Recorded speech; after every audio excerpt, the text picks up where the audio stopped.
ছাত্রী বোনদের সবচেয়ে বেশি রেসপন্স পাচ্ছে এবং ছাত্রী বোনরা আমাদের প্যানেল নিয়ে অনেক বেশি উৎসাহ প্রকাশ করছে এবং আমাদের এই ছাত্রী বোনদের হলগুলোতে অনেকগুলো সমস্যা তারা জর্জরিত। বিশেষ করে আমাদের ছাত্রী বোনদের হলে যারা অনাবাসিক আছে তারা প্রবেশ করতে পারে না।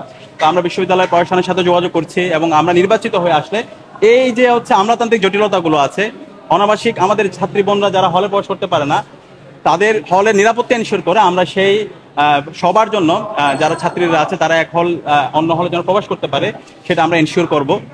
পাশাপাশি আমাদের ছাত্রী বন্ধুরা অনেক গার্জিয়ানরা দেশের বিভিন্ন প্রান্ত থেকে আসে, তারা কিন্তু তাদের হলে প্রবেশ করতে পারে না। তো এই আমরা বিশ্ববিদ্যালয় প্রশাসনকে ইতিমধ্যে জানিয়েছি এবং সেটা আমরা বাস্তবায়ন করবো আমরা যখন নির্বাচিত হয়ে আসবো ইনশাল্লাহ। আমরা ছাত্রী বোনদের হলে তাদের জন্য গার্ডিয়ান লাউঞ্জের মাধ্যমে তারা ওইখানে গার্ডিয়ানরা থাকতে পারবে, বসতে পারবে এবং তাদের যে হচ্ছে ছাত্রীদের সাথে তারা কথা বলতে পারবে।